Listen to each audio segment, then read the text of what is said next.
Nosso sonho é o Brasil.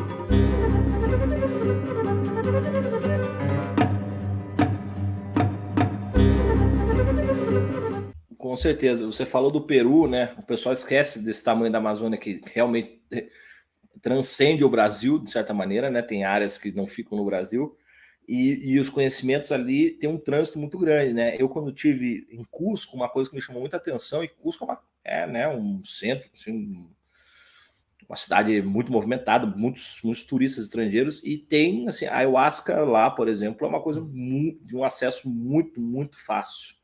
Tem placas na rua, né? Quer dizer, você pode comprar até, coisa que no Brasil já é bem mais difícil, por exemplo, no Brasil é difícil você comprar, né? Quer dizer, não tem ninguém vendendo assim, né? No Peru isso é muito mais simples, né? Então aí eu te pergunto, começo perguntando isso também. Como que seria possível, né? Uma política, vamos dizer, de soberania ou de defesa desse patrimônio imaterial, né? Patrimônio cultural. Isso só seria possível com uma integração latino-americana, né, Leandro? O que você acha? Sim. Sim, passa totalmente por isso, e eu vejo isso muito fora da discussão. Né? A gente está muito mais voltado para o que está se pensando nos Estados Unidos, na Europa, e conversando muito pouco com esses países da fronteira. E o Peru ele tem seus próprios interesses, eles também não vão parar um pouco esse movimento deles para olhar para a gente também. Eu vejo assim, se pensou já em criar esses acordos aí de proteção ao patrimônio de conhecimento ancestral, né, de conhecimento dos povos nativos.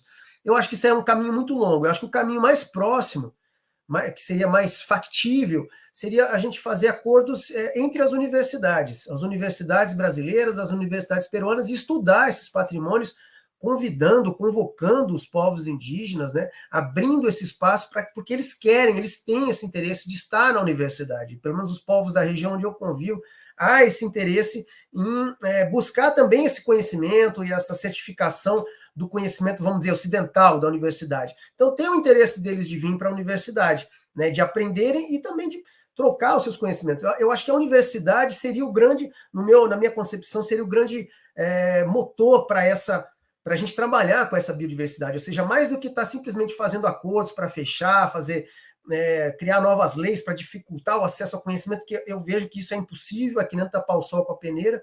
Eu acho que é muito mais produtivo a gente trabalhar no sentido de, sim, nós temos esse conhecimento, vamos transformar isso em algo positivo para o nosso povo. E como isso? Jamais excluindo as populações amazônicas, jamais excluindo os povos indígenas. Pelo contrário, abrindo para que eles venham para dentro da universidade também fazer essa troca, esse intercâmbio de conhecimento. Isso é um pouco a minha concepção, e não é minha só, é a concepção com que foi criada a Universidade da Floresta, que é o campus da UFAC, lá em Cruzeiro do Sul, né, da Federal do Acre. Ele foi criado com essa concepção. Né? A gente tinha, eu vou até trazer aqui um exemplo bem concreto, acho que você deve ter ouvido falar do Cambô, né, da vacina do sapo, né?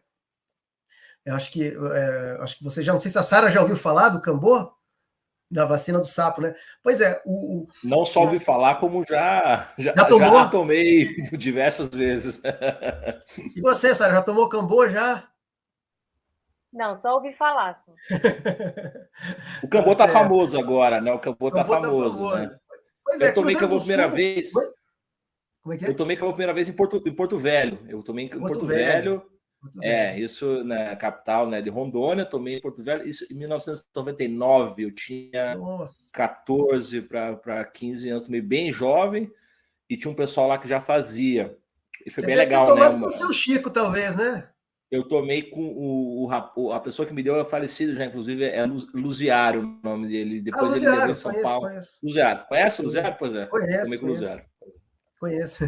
Pois é, um pouco a coisa meio paroquial, né? A gente se conhece um pouco dessas histórias. Mas o Cambô, a difusão do Cambô, ela começou pelo Cruzeiro do Sul. Ele tem em várias partes da Amazônia, no Brasil, na Venezuela, no Peru, na Colômbia. Ele é bem espalhado. Mas a difusão começou por um seringueiro, que era da União do Vegetal, inclusive, que era o seu Chico, que ensinou o Luziário, né? E ele era um seringueiro lá daquela região ali de Cruzeiro do Sul. Né? E aí o Cambô ele ganhou uma notoriedade muito grande, né? O povo catuquina que está na nossa região toma bastante Cambô, eles são bem, né? E aí isso gerou uma preocupação, né, sobre esse conhecimento e tal, o que fazer com esse conhecimento. E esse debate ele esquentou tanto ali por volta do ano 2000 2006, mais ou menos, acho que até um pouco antes, 2004, esse debate ele esquentou tanto que acabou gerando o interesse do governo, na época o governo federal era o Lula ainda, né, de criar uma universidade ali naquela região de floresta. A gente não tinha população para justificar a criação daquela universidade, mas foi criada. Né, a Universidade da Floresta está lá até hoje, né, com curso de biologia e tal. Então, esse projeto do diálogo entre os saberes, ele não avançou muito, porque o formato da universidade é o formato tradicional. Mas ele foi importante para que a gente tivesse uma universidade hoje lá em Cruzeiro do Sul.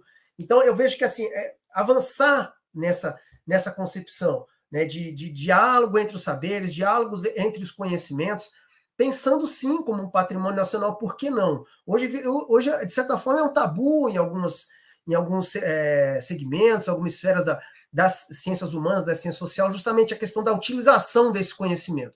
Eu acho que a gente tem que superar esse tabu, porque a gente fica com essa coisa de que não vamos usar um conhecimento e tal, e os Estados Unidos estão usando, o Canadá está usando, estão patenteando, na Europa, aqui, acolá, e a gente não está pesquisando. Eu acho que a gente deveria se apropriar desse conhecimento no bom sentido, né? Se apropriar junto com as populações indígenas, porque a população indígena são brasileiros, são brasileiros que querem ter acesso à universidade, que querem ter acesso a bens de consumo também, que tem todo o direito, e que tem esse conhecimento, né, que é um conhecimento ancestral, um conhecimento fortíssimo, né, que é um valor de troca, é um valor de... Né, tem um valor isso para trocar, para dialogar com a sociedade brasileira. Porque essas trocas, elas estão acontecendo. Não é porque as pessoas achem feio ou não gostem, preferem que, às vezes, o indígena esteja lá isolado, né, que isso não é a realidade.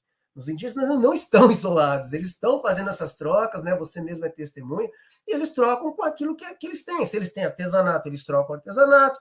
Se eles têm minério, às vezes, infelizmente, acabam, às vezes, trocando por essa questão do minério também e causando problemas aí dentro da sua área, né? Mas é o que eles têm para trocar. Ou madeira, né? Ou o turismo também, de certa forma, né? O acesso ao turismo é um valor de troca com a nossa sociedade, e por que não o conhecimento também? Né? O que os povos indígenas têm a nos ensinar sobre esses conhecimentos? É muita coisa, é muita coisa. Eu acho que a gente tá perdendo uma oportunidade. É por isso que eu falo, e eu acho que o tema principal desse debate hoje é isso, o valor estratégico desse conhecimento, que a gente pensa muito no valor estratégico das águas, que é importante, no valor estratégico dos minérios, que é importante também, o valor, né, da própria flora, vamos dizer assim, da biodiversidade, que também é importante, para a indústria farmacológica, cosméticos, mas e o conhecimento? O conhecimento indígena, o conhecimento nativo, e aí eu coloco os seringueiros também nessa história, porque os seringueiros estão aí há mais de um século ali na região e conhecem muita coisa, é uma flecha certeira que vai ali direto saber que aquela planta serve para tal coisa. Se for só a biodiversidade, sem o elemento humano, como é que você vai saber que aquela planta serve para isso? Você vai testar um por um?